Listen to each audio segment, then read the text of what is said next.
Om Namo Bhagavate Vasudevaya.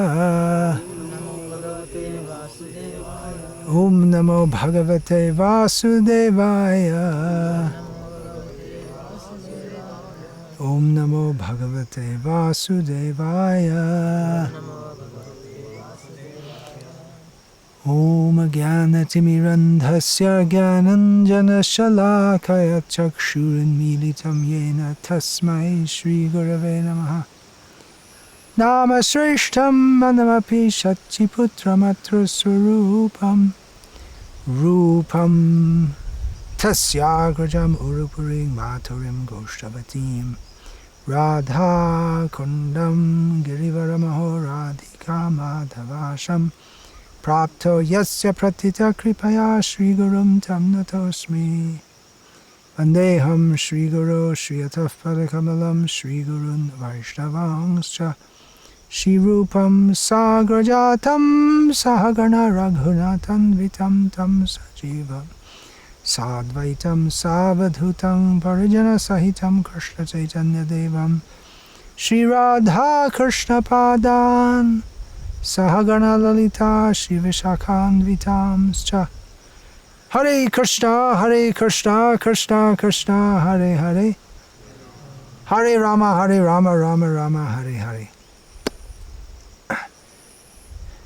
I'll continue discussing my memories of, just some small memories of devotees who helped me in the first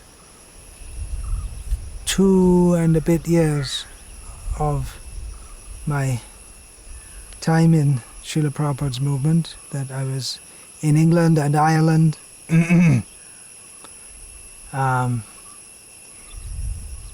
Some correspondence I had with Rancho Prabhu, I'll talk about him a little later, Krishna willing, who compiled a history, not really a history, but an overview of the early days of the Krishna conscious movement in the UK. It's called When the Sun Shines.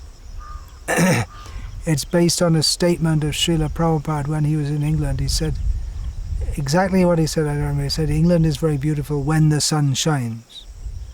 But then on another occasion, he was on this TV program. It was a very big TV program, and the host in England, in London, and the host was famous for bringing people and then really making them look like really cutting into them and making them look like a fool. So one thing that was quite big in England at the time, as I remember, was the idea of the Christian idea of hell was being ridiculed by many people who thought they were very intelligent. So this man interviewing Prabhupada, the first question he had, he just wanted to make Prabhupada look like a fool. He said, Swamiji, in your religion, is there any concept of hell? Prabhupada said, yes, London is hell. He said it's cold and it's raining all the time.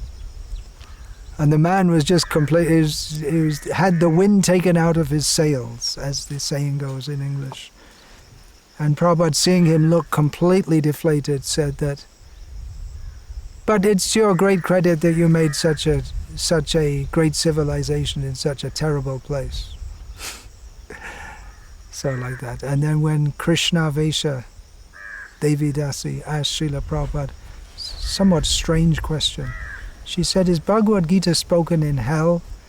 This was in London, so Prabhupada said, yes, I'm speaking Bhagavad Gita, we're in London, this is hell. But he said, when the sun shines, it's very nice when the sun shines, but then on the other hand, it doesn't shine much. Although recently, due to all this climate change that they talk about, sometimes it gets very hot in England. Anyway, Rancho Prabhu, he shared with me that he said, in one email, he said he interviewed about 60 devotees. You should wash your hand because your finger is on your mouth. Pratyaksha Praman, I can see, but it's not. Without touching anything. Oh, okay. So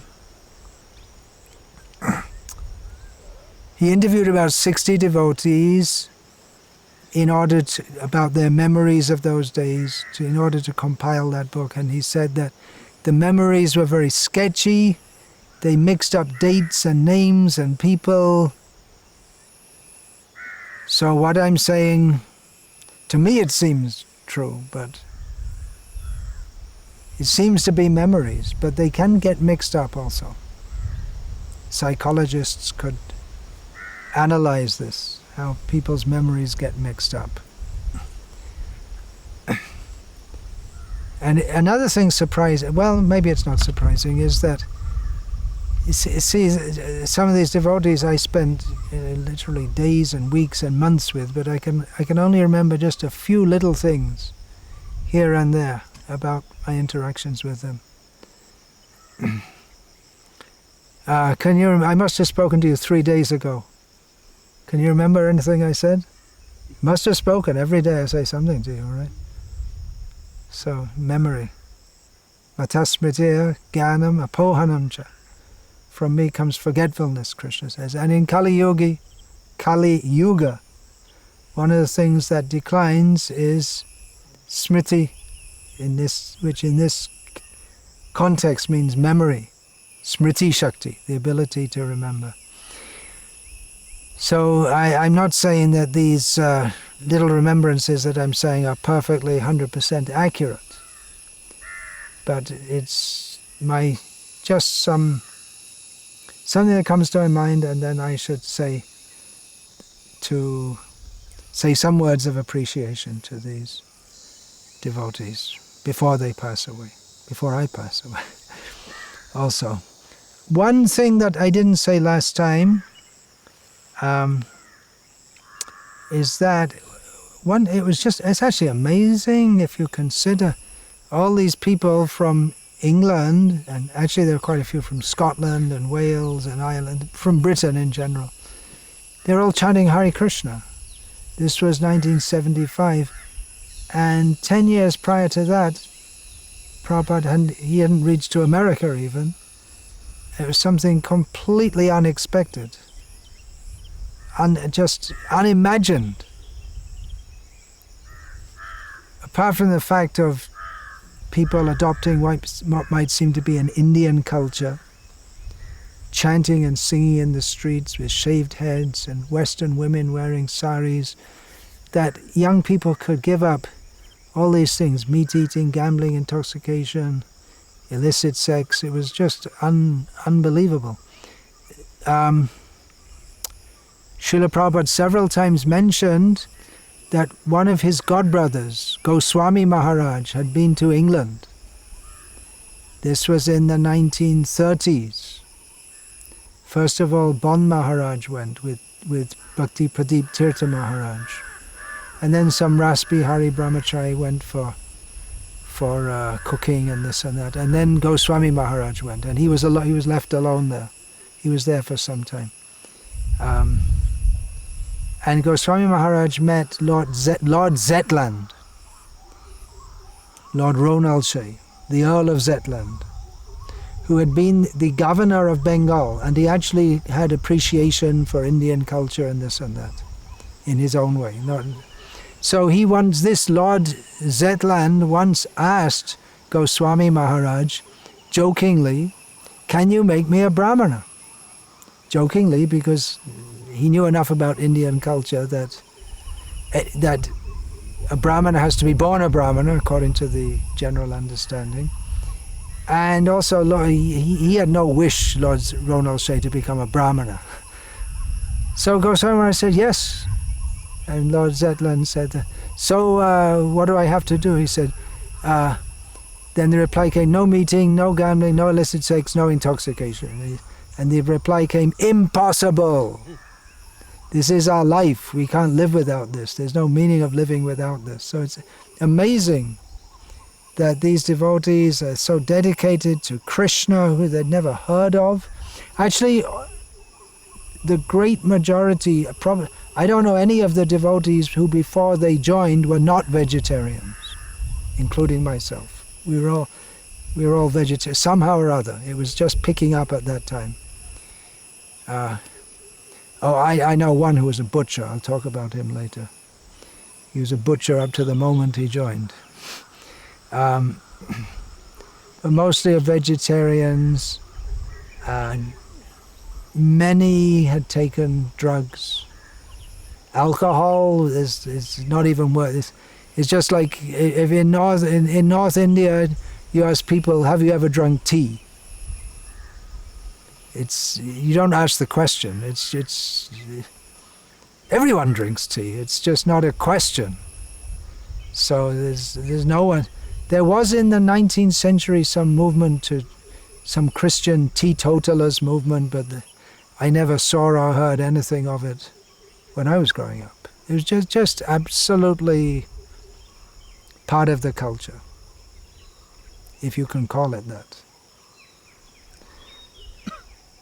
So it was just something astonishing, and so dedicated and willing to get arrested by the police, which was common. We'd go out for chanting and the police would arrest us, and especially when we went for book distribution. It's a common thing to get arrested. Just for harassment, that's all. They'd arrest us and keep us inside for an hour or two, and then we have to go to court the next day. And it was just like a routine. Blah, blah, blah, blah, blah, blah, blah. Obstruction. Do you plead guilty or not? Guilty. £5. Just wasting your time, that's all.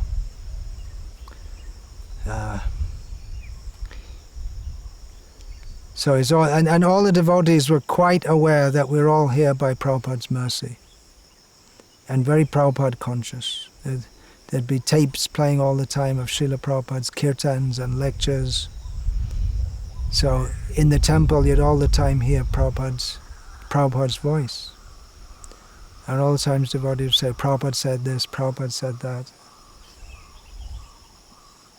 Very Prabhupada-centered, and very, very, very much aware we're all here by Prabhupada's mercy, and we all have to serve Prabhupada's mission, and we can all make advancement by pleasing Srila Prabhupada. So the last devotee I spoke about was Vichitravirya Prabhu. Just a couple of things more I remember to say about him. One of his sayings, it wasn't his alone, but he used to say it a lot, and that was the mood of the devotees at that time.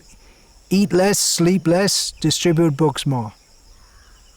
That was very much the mood among the devotees. He would say that quite a lot. And I remember when he would give the classes, and even when he wasn't giving classes, he was always praising the Srila Prabhupada's book, The Teachings of Lord Chaitanya. This was before the Chaitanya Charitamrita had come out, so Vichitravirya Prabhu was completely in love with the teachings of Lord Chaitanya. He would quote that, and he would tell everyone, you have to read this book, and it was very much, and his classes were mostly based on that, the teachings of Lord Chaitanya. Very high subject matter. One of the first books that Srila Prabhupada brought out. Very high, it's the most elevated topic of, especially the talks between Chaitanya Mahaprabhu and Ramananda Rai is right in there, and that was distributed to the public. It's unimaginable. And in England, such high topics, even in India, people would find such topics very high philosophically, and from the point of view of devotional philosophy, it's a very esoteric philosophy, but we were distributing these books in England. I don't remember distributing teachings of Lord Chaitanya, but it was distributed. When I distributed mostly, during my 2 years there, this three paperback volumes of Krishna book, Sri Upanishad, especially in Ireland, Back to Godhead magazines, and then in one summer we were distributing hard-bound Bhagavad Gitas. I'll talk about that a little later, about the distribution of the hardbound Bhagavad Gitas. Those are the books I remember distributing most. So I think that's all I distributed. So my first GBC was Hansadutta Prabhu, a well-known name in the early history of the Krishna consciousness movement. a very unique, inspirational figure. Kirtans, very inspirational. His talks, his very personality, very charismatic. He was there at Bhaktivedanta. He was Grihasta with his wife, Himavati, or as everyone used to say at the time, Himavati. Most of the names were mispronounced. Devotees didn't know how to pronounce the names properly.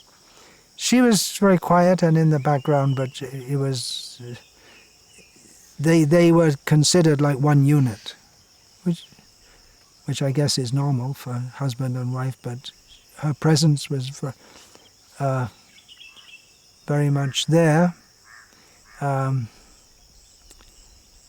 Again, remember the kirtans, Hansu jumping, he's already very tall, jumping high in kirtans, playing the mridanga, chanting with this big smile on his face and a couple of teeth missing, so had this unique look as he was chanting and dancing. He'd always wear white dhoti and kurta with this black jacket, so it looked very aristocratic. And though but he was really, it seemed to me, looking back, that he was really in a class apart from the other devotees in the sense that, well, he was the GBC, which in those days GBC was highly revered.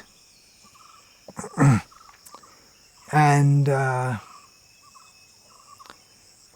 he was the GBC. He was much older than the other devotees by age. When he joined, he was already older, and then and by seniority, he'd been in the movement much longer than any of the English devotees. Much longer in those days. 4 years devotee was very senior. It's all relative. Just like among a 10-year-old child, it feels very much superior to a 6-year-old child. So because they haven't lived very long, so it's all relative.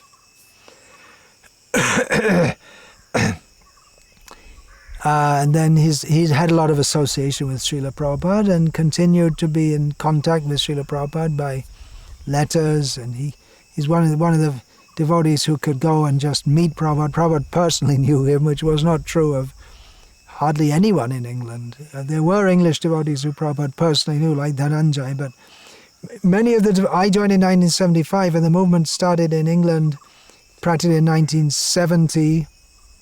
No, later than 69, but practically 1970 they started making devotees.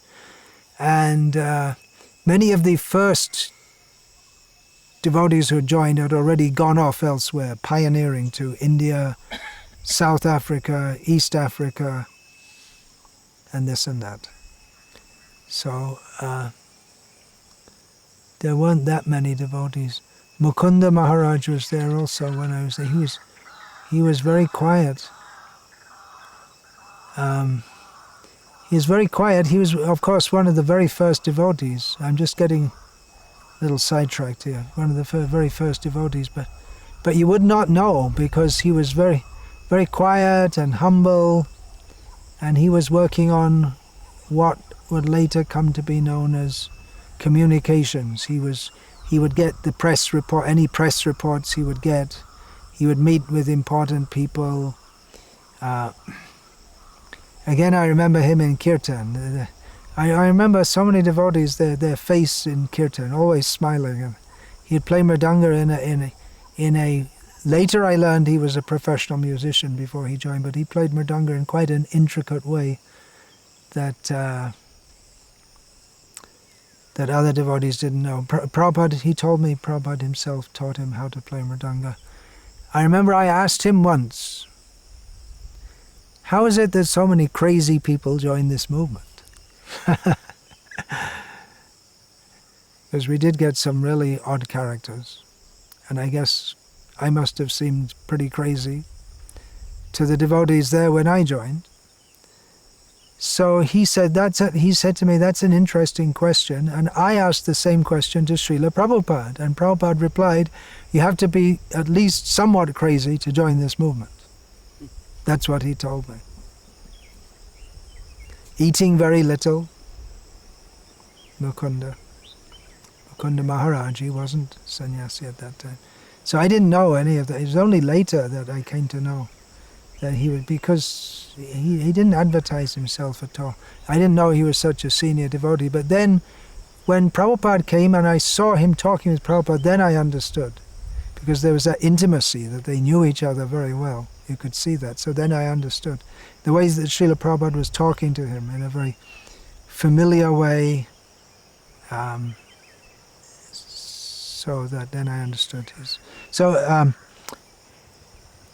Hansadutta, his classes also, Hansadutta, he knew more. He'd been around longer. He'd been studying the books longer.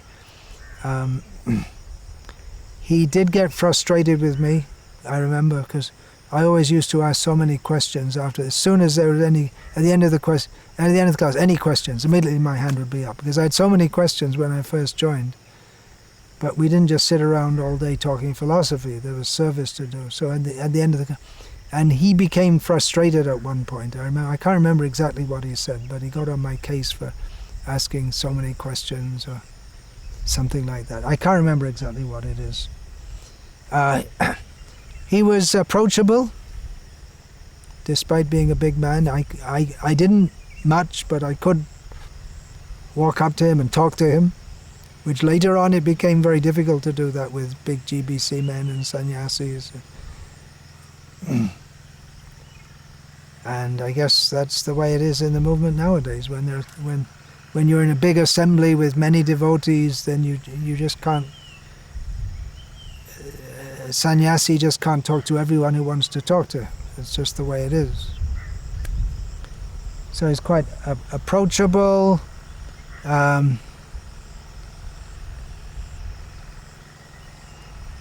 His Hansadutta soup was famous. He was a good cook, and his wife was a good cook. She taught so many devotees how to cook. Hansadutta soup. Let me see what it was. You take milk and you curdle it, lightly curdle it, so it doesn't make big chunks. And then you add tomatoes, which in England are called tomatoes. And you put, there's quite a lot of, because if it's curdled you can put salt, otherwise you can't put salt. And then plenty of methi the methi dana, the fenugreek seeds. That's what I know, Hansadutta soup. It's very popular. In the Bhaktivedanta we have these big pots like this. Oh, I remember also that Partha, that's another thing about Partha, Prabhu, because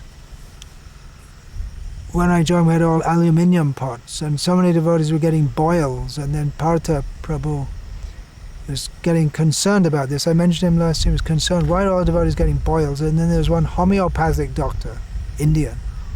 I don't think any of us had ever heard of homeopathy before. It's popular in India, but not much in the West. Maybe in Germany, but in England we hadn't heard of it. Maybe it's more widespread now. So one homeopathic doctor told Partha, you want to stop all the devotees getting boils? Get all this aluminium out of the kitchen. So he did. He spent hundreds of pounds to buy steel pots. He raised the money. It was a mission of his. And then gradually the devotees stopped getting boils. So we have these big pots, this big pot of Hansadutta soup. And there was a saying, silly saying, if you don't take Hansadutta soup, you bloop.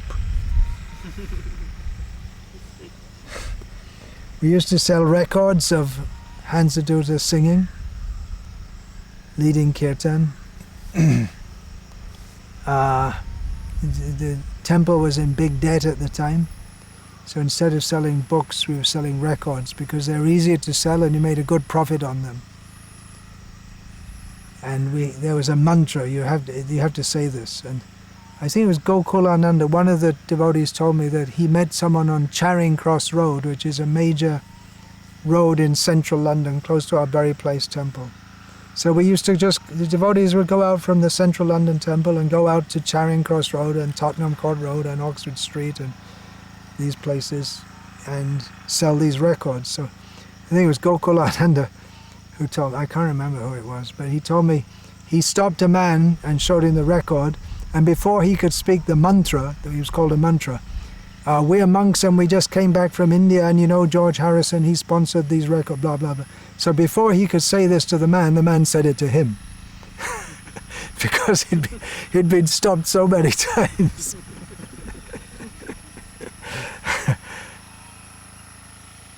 the first ever Sankirtan meeting I went to. Sankirtan meeting usually means, when we talk about Sankirtan meeting, means book distribution meeting. All of the brahmacharis come together. In those days in England, the Matajis weren't going out for book distribution. They were either married and living in the manor, or they were brahmacharinis doing the deity worship in the central London temple, Bury Place. So the first Sankirtan meeting I went to, most of the devotees were there saying, "We want to do books, we're fed up of doing records. We want to do books, Prabhupada wants book distribution." And hands to his thing. He's in a fix. I need the money for it. We got to pay all the debts. So, but then Anandamai, my one devotee, very sweet personality. I remember his boil. He had a huge boil on his backside. Where did that? Some popped into my mind. So devotees were getting boils. So he clinched the meeting by saying, "Prabhus, it's no use to try to distribute books in England. The people in England are too demoniac to take books." So him saying that with all feeling and fervor, everything he said was with a lot of feeling. Plus Hansadhu saying, "No, you got to distribute the records." And they weren't bad. I mean, it was all Hare Krishna, Hare Krishna, Krishna Krishna, Hare Hare, Hare Rama. Hansadhu's high voice, very high voice. So it was all kirtan, but devotees, they wanted to distribute. And then after that, somehow or other, we got onto books. No one was joining. I was the first one who joined in 5 or 6 months, because if you don't distribute books, then people don't join.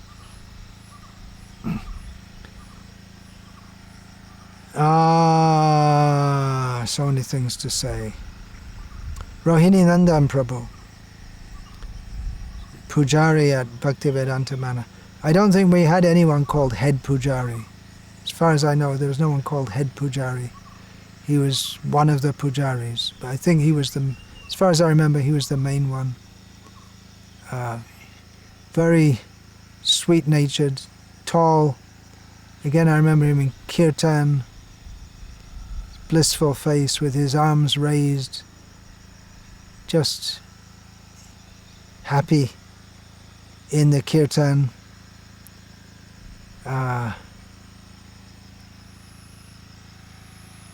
But very, very blissful always relishing Krishna consciousness, always enthusiastic. His wife, Radha Priya, I think her name was. Yeah, she was a pujari also. They had, I think 2 boys later, not at that time. So I'd been in the movement just a short time. She would do the arati at midday, and we didn't play tapes at that time, so she'd just be doing the arati, and it was quiet, just the sound of the bell. So she called me in and said, no one would come at the midday arati. Nowadays, at Bhaktivedanta Manor, any time of the year, 365 days, there are people there every arati, because there are always visitors. If not the local devotees, then the visiting, mostly Indians, of course. So she called me in to lead the kirtan. Not lead the kirtan, to chant kirtan. I was the only one, and I didn't know how to play kartals. This was just after 2-3 days. And then I'd sung once or twice, and then she corrected me, because I thought, they told me to chant the mantra. When I came, they gave me the beads and told me to chant 16 rounds. There was no chant, okay, start with 1 round and then go to 4. Okay, you chant 16 rounds, that's all. That's all. Join the temple and chant 16 rounds, that's all, from the beginning. And then just going off again, there's one German devotee there, I can't remember his name, he was just visiting. Just visiting for a short time, I don't know why. And I remember saying to him, 16 rounds. He said, no, you can do it. And then I thought, well, if he can do it and everyone else can do it, I guess I can do it also, because they all come from similar backgrounds to me, so I can do it. It took me a long time, the first few days. But I thought I knew the mantra, because it was a well-known mantra. due to the song. It had been, there's a record which used to come on the radio and everything. And to many people it was a bit of a joke. They thought it was a bit of a joke.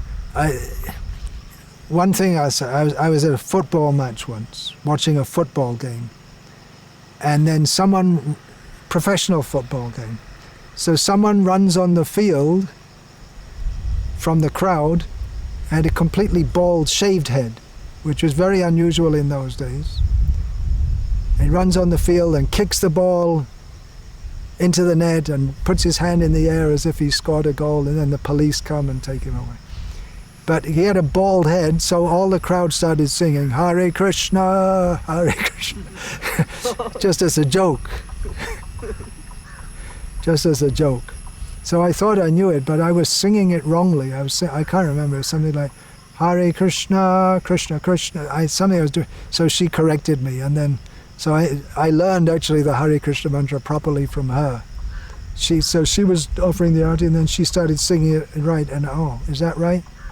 I must have heard it in the kirtan, but when I was put alone to sing it, after being in the temple, say 2 or 3 days, I didn't get it right, so she corrected me like that. I also remember the day I went to India to stay. I'd been there once in 1976 for 6 weeks for the festival, Mayapur Vrindavan festival. In 1977 I went to stay with the idea of staying, which more or less I did ever since. So I just remember walking away to go, I don't remember exactly, we were walking, we probably went by the underground train, the tube, because we didn't take a car or a taxi. We didn't have cars in those days. Taxi, I didn't dream of going in a taxi. So probably I went with Trivikram saying, probably we went by tube as far as you could go in those days to Heathrow Airport, because it didn't go up to Heathrow at that time, to the airport. So I just remember looking back at the temple thinking, well, now I'm leaving. And I just remember seeing Rohini Nandapu's wife looking out with this very motherly look of concern. Now here I am, this young kid, just going off to India. Just something I remember. That motherly look of concern I saw another time. That must have been much later. That was 1986.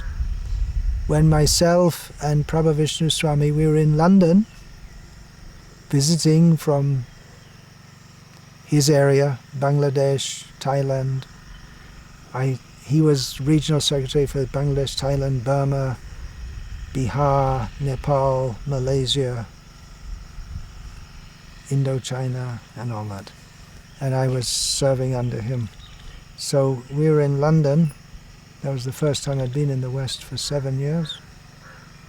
And we were going to go to Russia. So to get a visa, we had to have someone sign for us to get a Russian visa. They wanted to have some kind of, I don't know what it was, someone who owned a business or something to sign that, to verify that we are genuine. I don't know exactly what it was, but someone who owned a business was the kind.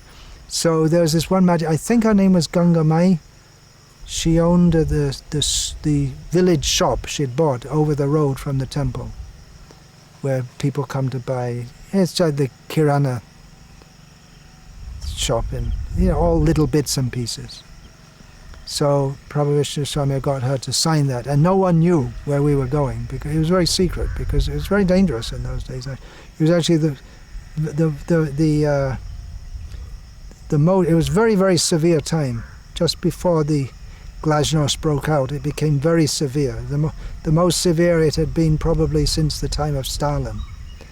So it was Guru Puja, and we bowed down to Prabhupada. We were in Kami clothes. We were just going off to Gatwick Airport to get the flight to Moscow. And I just remember her looking, and there's that same look with so much concern, just like, are they going to come back, or what's going to happen? Because it was somewhat dangerous. Rohini Nandan, one other thing I remember about him, Oh, I'll just say it quickly because it seems like there's some few drops of rain. Maybe it was a bird flying overhead. The bees drop nectar, is it? Is it? Okay. Just I had a couple of drops. You getting a little rain on your head also?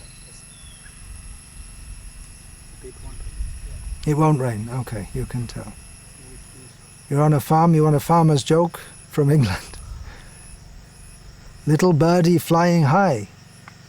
R, says the farmer, wiping his eye. Aren't I glad that cows don't fly?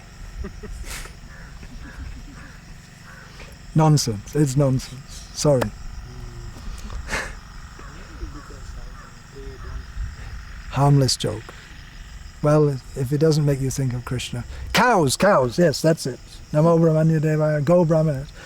Yes, it's Krishna. It's a Krishna conscious joke. Huh? Deriding cows. It's not really deriding them. Anyway, one thing about Rahinana I remember is that once at Bhaktivedanta Mana, one middle-aged, seemed to be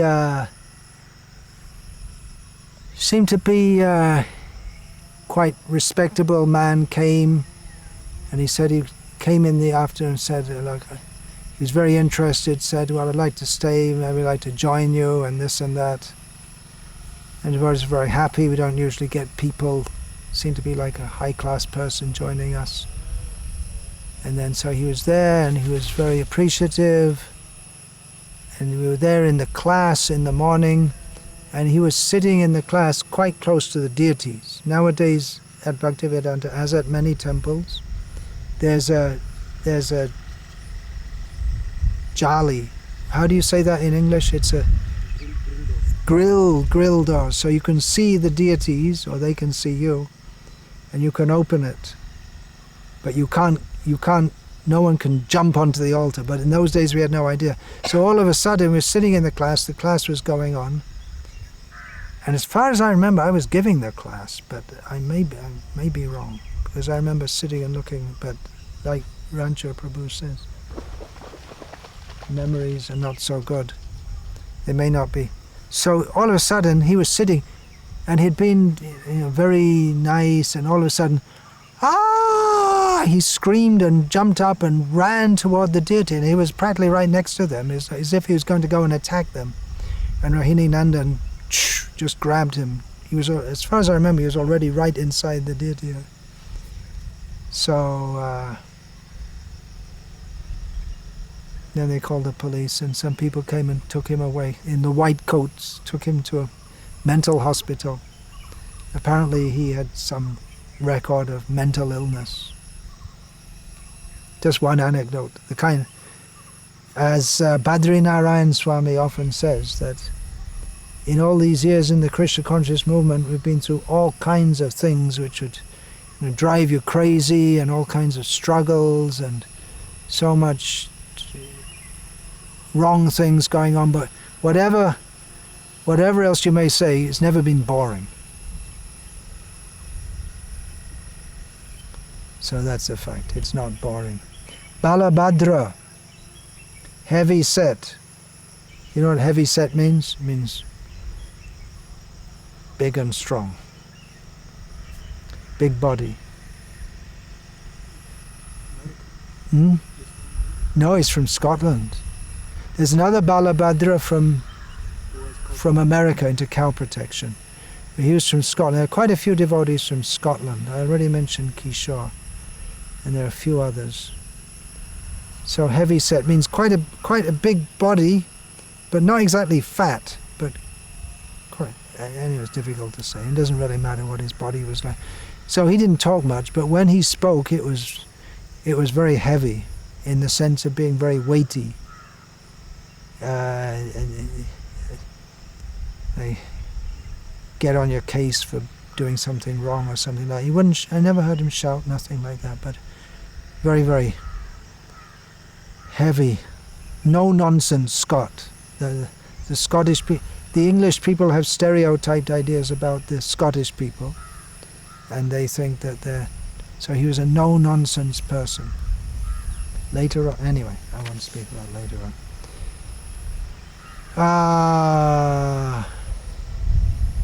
So he was their householder, and his wife was there, obviously. Satyavak, he joined about 2 weeks after I joined. I remember seeing him getting shaved, joined in Berry Place. Had long hair, which was quite common for devotees joining at that time. I didn't have long hair when I went to join.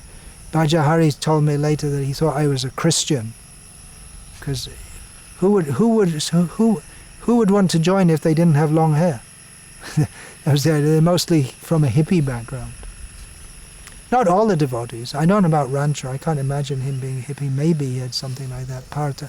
Adhikata, definitely, well, he was a photographer. Not everyone was a hippie, but it was most of them had long hair. Bhajahari told me later that he thought I was a Christian, because when I came, I was asking questions. Well, the Christians say this, and how is your philosophy better? I was asking. It was just like challenging, but not exactly challenging in a way that I wanted to defeat them. I wanted to see if they actually had some philosophy. I didn't just want to join something sentimental. So he had long hair. He was the younger brother of Kalyapani, David Russell. Kalyapani was Jamie Russell. He was David, and he got initiated shortly. I think at the same time as me, and we got a Brahmin initiated at the same time. We spent a lot of time together on book distribution in central London, going out of Berry Place. As far as we were the top two. As far as I remember, I was usually number one and he was number two. I do about £50 a day, which in those days was quite a lot of money, distributing Krishna books in paper bound. And we'd go out every day together on book distribution. It means you just walk out, maybe take a bus somewhere. Mostly just go by walking. It's very convenient to have the temple right in the central. Even now it's even more centrally located. In those days you had to walk about, I don't know, half a mile to get to the real heart of central London. But nowadays you just have to walk 2 minutes. I mean, you're right there. We're just off the Oxford Street, Charing Cross, Tottenham Court Road, New Oxford Street, the crossroads there. So it's a major spot. So we went on book distribution together. We went to India together. There was a promise, whoever's the top two on book distribution can go to the next Mayapur festival. So Satyavak took that up. We too took that up. And we were the top two, so we went. But then Vichitravira, the town president, backed out and said, well, maybe you won't go. And Satyavak got very upset and said, no, we're going to go. So we went. He pushed for that. But Vichitravira later regretted that a lot, because I got very sick in India and I never got back to my top book distribution form fully. But actually later I found out it wasn't because of India, it was because of Mahabhuj had come back from Africa with hepatitis, and I got it from him. But the symptoms started manifesting on the plane. So we were on the plane, we went from London to Delhi, and then everyone else went on to Calcutta, but myself, Vichitravira, and someone else, we were all sick when we landed in Delhi. Already when we landed, so the sickness was not something I picked up in India. So we all stayed in a hotel for 1 or 2 days, and just hotel means not the Oberoi, so some cheap place, and we went on later to Mayapur. So Vichitravira was upset about that, because I was a top book distributor, one of the top book distributors in London I was, and then, which apart from the books going out, there's the much needed money. Temple presidents have to think of money, unless they're, maybe the temple president of Bhaktivedanta Manor doesn't have anxieties about money nowadays. In those days we had. So some temples, they have lots of money, but generally not, even up to the present day. In India, maybe some of them. Juhu, I don't think the temple president of Juhu lies awake wondering how we're going to pay the bills. But in those days, the movement didn't have much money. So bringing in, I guess, net profit would have been about £25 a day, and it came down. Which nowadays is not much, but in those days it was. So it came down to almost nothing. So Paradheya, I believe we were also initiated on the same day. John Hammersley. I can't imagine, maybe, but I can't imagine he was a hippie before he joined. He's very more upper class type, well-bred, you could say. I actually don't remember much. I remember him on Sankirtan. I mean, playing mridanga, chanting in kirtan. I remember probably all the devotees. I remember them in how they looked in kirtan, blissful. But I don't remember much from England, although later we spent a lot of time together, especially in Bangkok. Yeah, where else? Bangkok, where? It must be. This and that. So I don't remember. Dhirashanta is now Dhirashanta Das Goswami. Prabhupada gave him that name. Very quiet by nature. I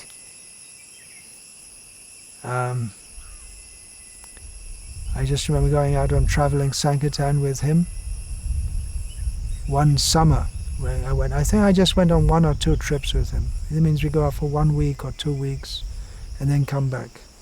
I didn't have any problem with him. I don't think anyone had any problem with him. There's us two and Advaita Acharya Prabhu. Advaita Acharya wasn't much of a book distributor, but he liked to cook, so we had cooked meals, which mostly on traveling Sankirtan we didn't have cooked meals. So he would cook, Advaita Acharya Prabhu would cook. So we went way down to the west of England, where he was from, to Plymouth, and we distributed in that area. He visited his family while we were there.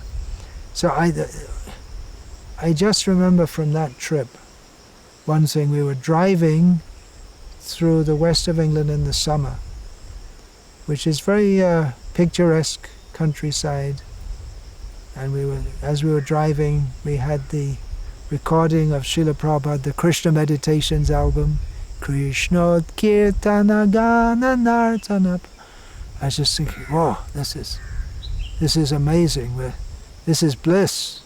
We're driving out through it looks very beautiful and the weather's nice, and we're going out to distribute Prabhupada's books and hearing this sound of Prabhupada, sound from the spiritual world. I just that memory is how blissful it all was. So I'll leave it there. Hare Krishna. Again, nothing very philosophical, but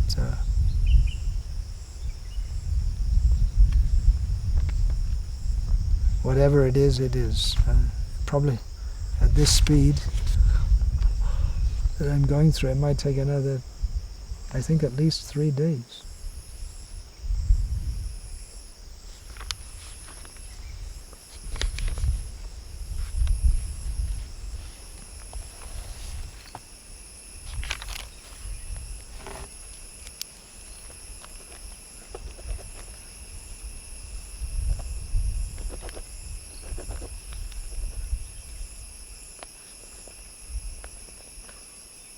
So we'll finish there, unless any of you have any questions, as Prabhupada used to say. You heard that from Prabhupada? His pronunciation, I guess he got it from his Scottish professors. Question, he used to say question. directly related to the memories, but Ah. something which maybe are more practical. So you said you went to Delhi, and then usually devotees will travel by train for a couple of days, 2 days, 3 days, sometimes long distance travel. You're talking about now? No, that time. No, that we went by flight from Delhi to Calcutta. We had it all booked before we came to England, before we left. Maybe sometimes devotee would travel by trains or go to places where there is no prasadam arrangement, things like that. So practically, what was the standard that time?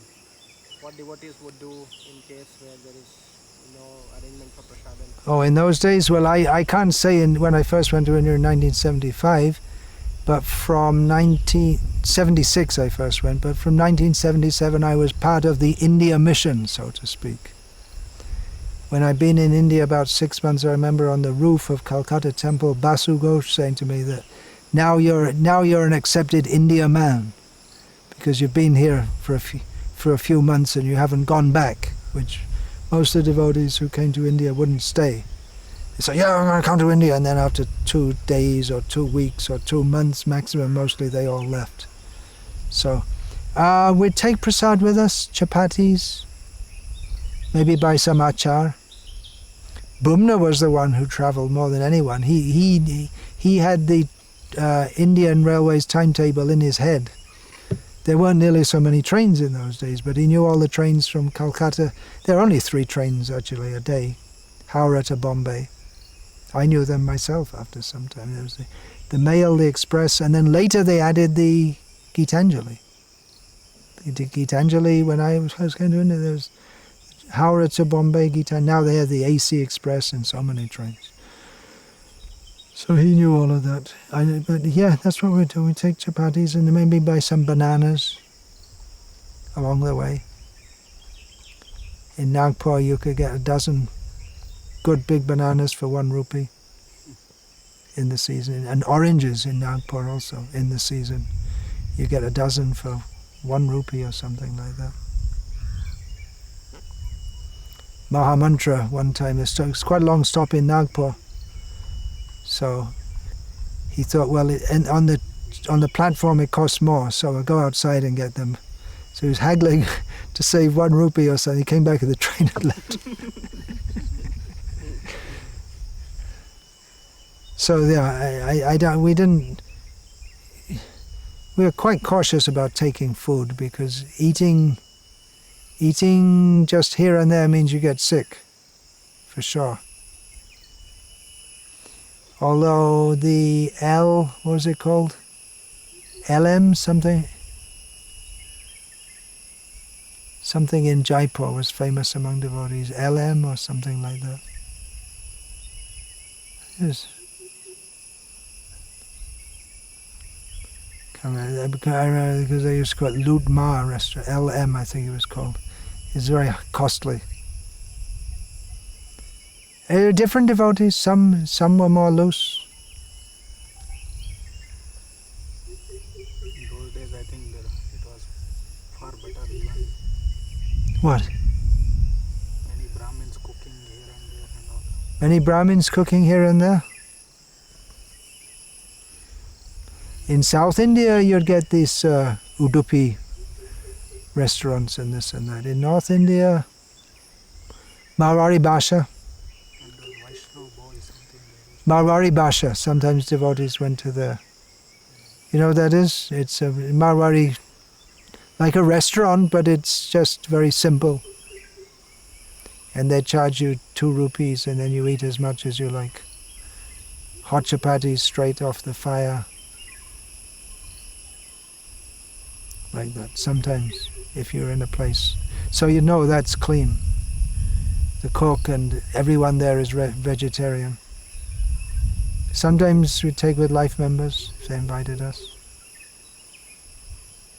Ashrams, I don't remember staying. I didn't come to South India, I think, not until maybe 1989. I was in India so many years, but I never came to South India. Maybe 88, something like that. I know the first time I came to Tirupati to meet this Chandrasekhar Endran, to try to get a certificate from him that ISKCON's good. Because in Nepal we were having problems. we're not getting recognized. So we want to get a certificate from him that ISKCON is good, because he was a follower of the Shankaracharya, but I think devotees got mixed up because he was a follower of the Puri Shankaracharya actually. So Chandrasekharanand was the Kanchi Shankaracharya, and he'd come to Tirupati. How did he come? How did he go anyway? By walking. So I saw him, but I didn't have a clue what I should be doing. I was just told to do that, and I couldn't get to talk to him. I saw him. That must have been around 1988, something like that. So in South India, there must have been better. The Udupi restaurants means clean Brahmins, no onions, like that.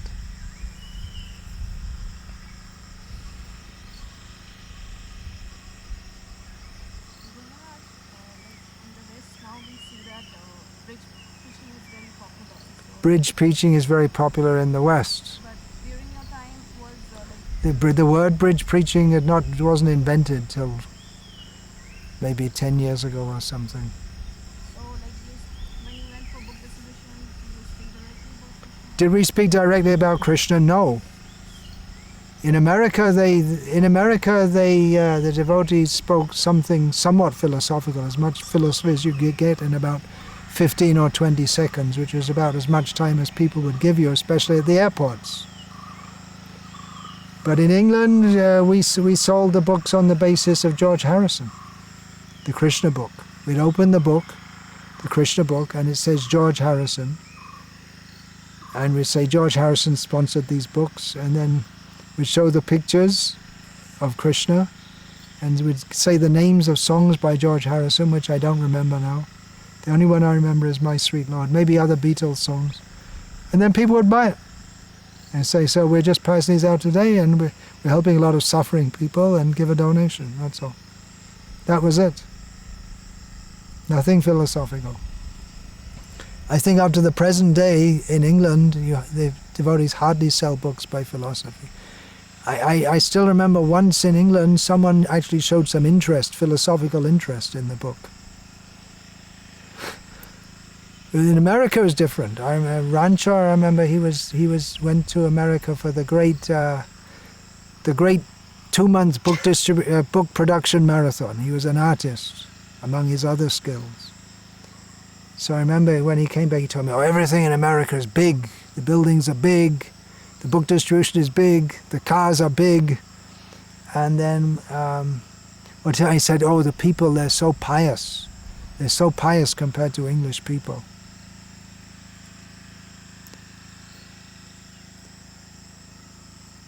In England, just like myself, I went to a Catholic school. What was our attitude toward religion? No attitude. We never spoke about it. It was just like when you were at school, how many times did you discuss among yourselves about Paleolithic cave drawings? It wasn't on the agenda, right? No one had any interest, no one had any knowledge. It just wasn't on the course. It was nothing, it was not in the mind at all. So like that, religion, God, we never discussed anything. We had a religious assembly every morning, compulsory, but no interest. And it wasn't that we were against it, per se, but just no interest whatsoever. Just like it didn't exist, like that. So that was England. We did time to time get harassed by Christians, but not much. Christians were just considered some odd species.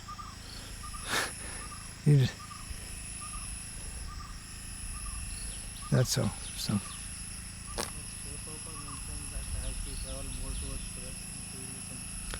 As you go further west, the people become more Paschime Loksha Mura Anacha. The further you go west, the more materialistic people are. Yeah. I had that experience once. I was in Russia, about 1,000 kilometers east of Moscow, Kazan. Then I came to Moscow, and it was more materialistic. Then I went to Lithuania, further west, more materialistic. Then to Warsaw, Poland, more materialistic, traveling overland. Then I came to Berlin, which is complete hell. Totally. I think Berlin and Amsterdam have been having a long-standing competition to see which can be the most degraded. Very degraded, both. Once I was in Amsterdam, I arrived at the train station, so I had to change money. And so I gave the money, and I was young, 20 years old, something like this, 21. So the guy changing the money behind at the railway station. So I took the money and I counted it, and it wasn't right, so I said, hey, look, this doesn't look right. And immediately he pulled out the money and gave the balance. So he was doing it. He saw anyone and he just thought I was young and inexperienced. Actually, I wasn't inexperienced because I'd been in Bangladesh and India and this and that. So that was the first thing. And then I was trying to find the temple. Oh, Krishna. And Amsterdam is just like one big red light area. So Amsterdam and then Berlin. Yeah, so that experience I had. Probably when you get west of Berlin, it gets a little better, because I don't think it could get worse until you get to Amsterdam.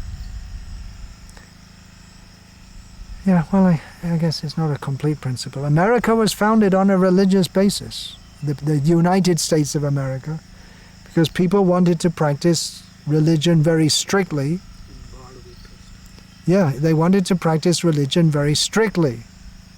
According to the Plymouth Fathers, they were Puritans, which means sometimes devotees call me a Puritan. That means you want to stick to the strict standard and not have a lot of peripheral, whimsical things. So they were getting persecuted in England, and they went, and there's a lot of religious strife in Europe at the time, and so many left, and they found America, and they said, in God we trust. But actually the founding fathers of America were mostly deists, which means that they didn't really believe in God, a roundabout way of believing in God. They believed of God in nature. The God is the one who wound up the clock, and the clock is going on, and then God retired. Something like that.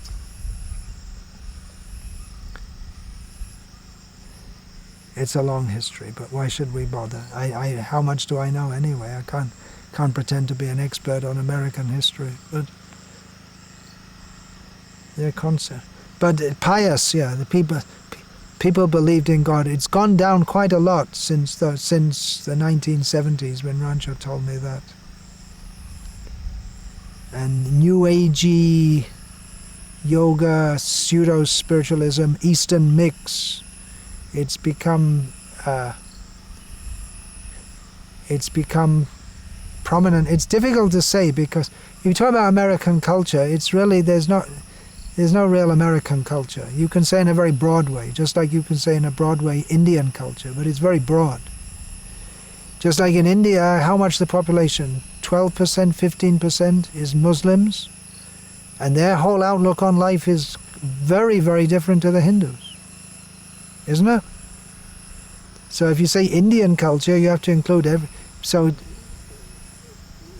contemporary Indian culture, we may talk about Hinduism and Bollywood and BJ Hindutva and all this and that, and anti-Hindutva. But there are large numbers of people who are not they don't subscribe to that at all. Some things, the language is the same, and the food to a large extent is the same, but their dress and their whole attitude to life and the way they consider themselves So in the same way in America, it's definitely not, it's not just one big homogeneous cultural mass. It's supposed to be the melting pot, but not everything melted. You're in Australia, so you have your average Aussies, and there's quite a big Indian Hindu population who are culturally separate. And then what else you have? You have Vietnamese and Greeks, Italians, Chinese, quite a lot, is it not? The biggest immigrants are British No. by far. Oh. And Kiwis, Hmm? New Zealanders. Kiwis also, yeah. So, but it's not just one. You can't really. You could, if you say Australian culture, you maybe think of the majority, the ones with British names, but there's a lot of Yugoslavs there also, and who are merged into the mainstream. So you can have a general idea. What is Australian culture? Beach culture, surfing, Foster's. VB. Huh? VB, there is one more brand. Is it VB? Foster's is famous. Their accent and all the funny words they use, which only Aussies can understand. And their whole attitude to life, which is, it's quite macho and good-natured and this and that. And generally thought of as not much brain, but it's not true of all of them. There are brainy Australians. Smart people. There are, yeah. Kesava is in ISKCON is very intelligent. This David Chalmers of consciousness investigation, he's big in the consciousness field. He's from Australia, and there's so many of them. Germaine Greer, one of the old-time vulgar feminists. She must be somewhat intelligent. She always used to have a column in the newspaper. And this and that. So it is a stereotype that they're not very bright. But then, coming from England, they always think only the English have any intelligence. In fact, there was an advertisement in London in the Tube, in the Underground. You don't have in Australia Underground, so No, they have romance. they do. So Underground. So while you're waiting for the train, you just look at all these advertisements. So there's an advertisement from one kind of beer from Newcastle, which is in the north of England. So it said, evidence of intelligent life north of Watford. Watford is North London. So it's like you say, intelligence of life in other planets. So the idea that there can be no one intelligent north of London. So this is evidence that this beer. Culture means Chenna. I was just doing that in my writing for the Mood and Mission of Srila Prabhupada. Prabhupada was trying out cultural conquest. I was just working on that today. So cultural conquest, Prabhupada's in two ways he thought of that. One, he said, we want to bring this culture of Krishna consciousness. But he also said that by art, by drama, by food, by dress, by all this culture we want to bring to the West. I thought that was a very interesting quote for the Krishna West people, because they're saying, no, we have to merge into the culture, but Prabhupada said, no, we want to. And Prabhupada himself, when he first came to America, he was Swami Nikhilananda of the Ramakrishna mission, said, look, when you come to the West, you have to stop wearing this dhoti, you have to wear pants and shirt, you have to eat meat and drink liquor, because you have to blend in, and Prabhupada wouldn't have anything of it. He taught us to sit on the floor and take food. It was undreamed of. Undreamed of.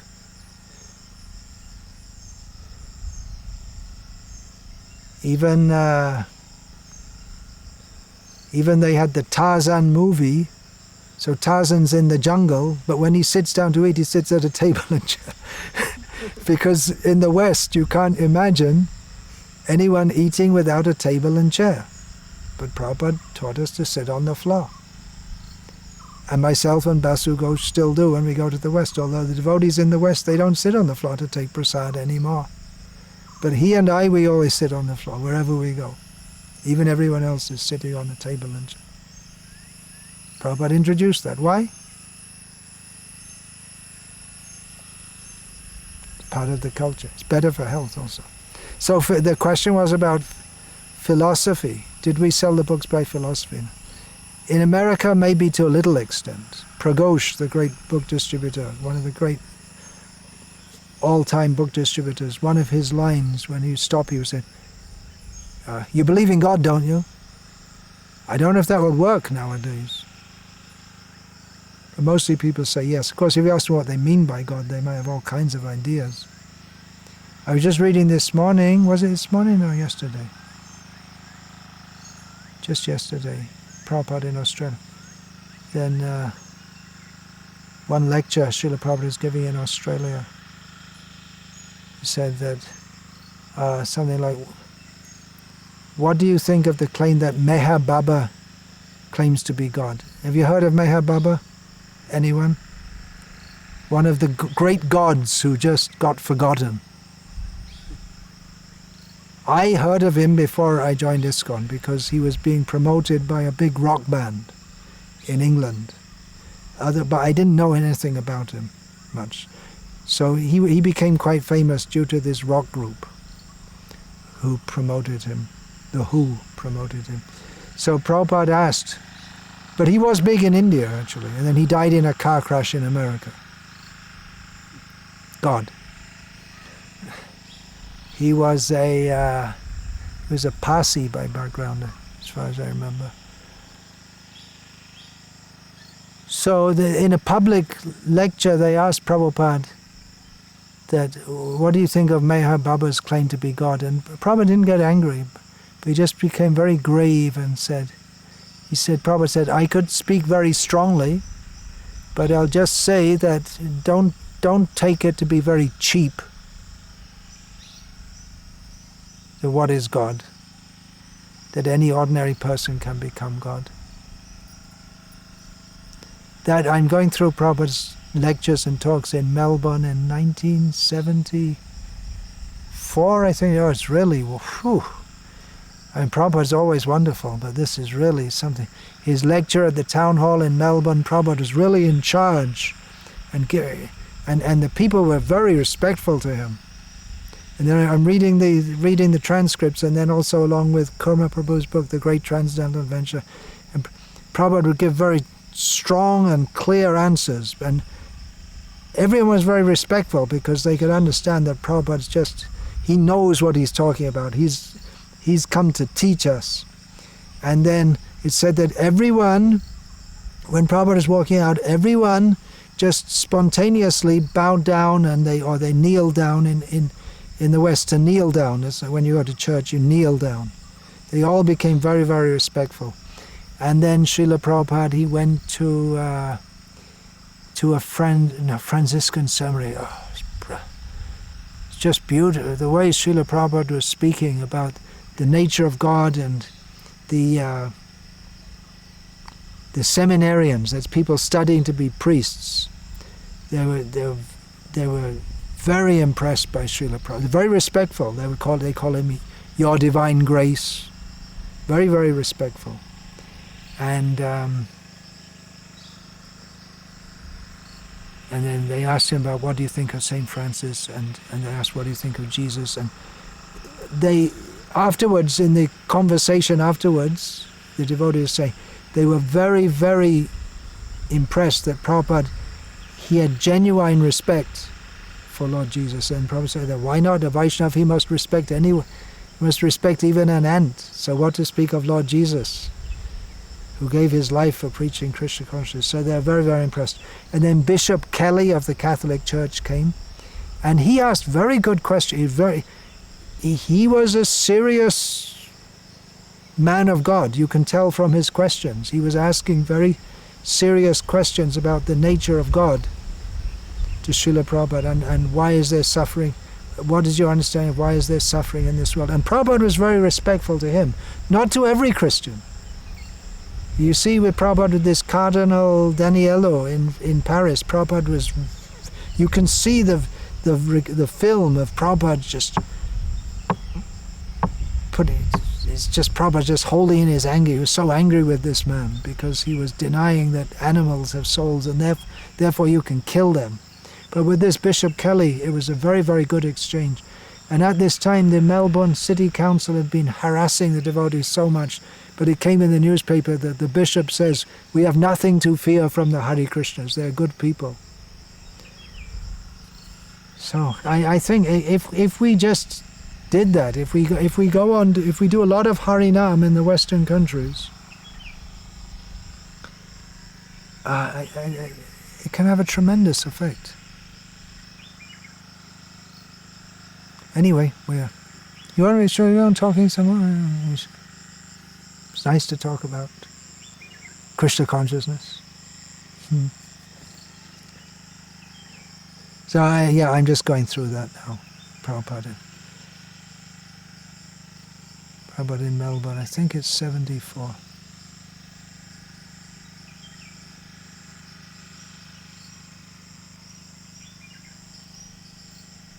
Then the news would come back, gradually would come all over the world. Prabhupada was in Australia, he met with the bishop, it was a very good exchange, and this and that, and it was all very exciting. The news would come. It was all new at that time. But Prabhupada spoke straight philosophy, and he had, the bishop asked a question, and Prabhupada said to Satsvarup Maharaj, find this verse in Bhagavad Gita. And then and Prabhupada said, read the Sanskrit. So he'd read the Sanskrit, and then Prabhupada said, read the purport. Many times Prabhupada did that.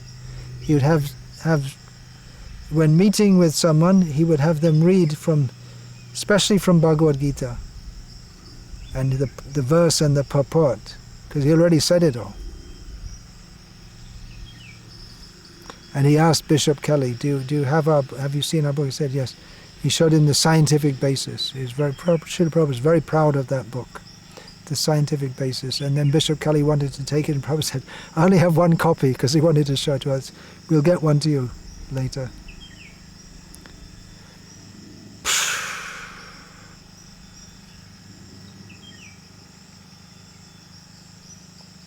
It's all going on by Prabhupada's mercy.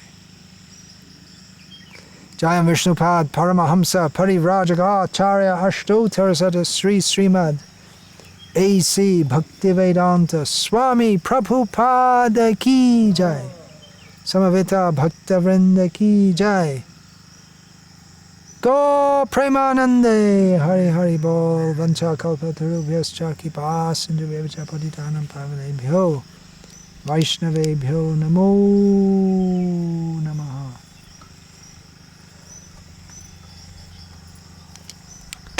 Hare Krishna.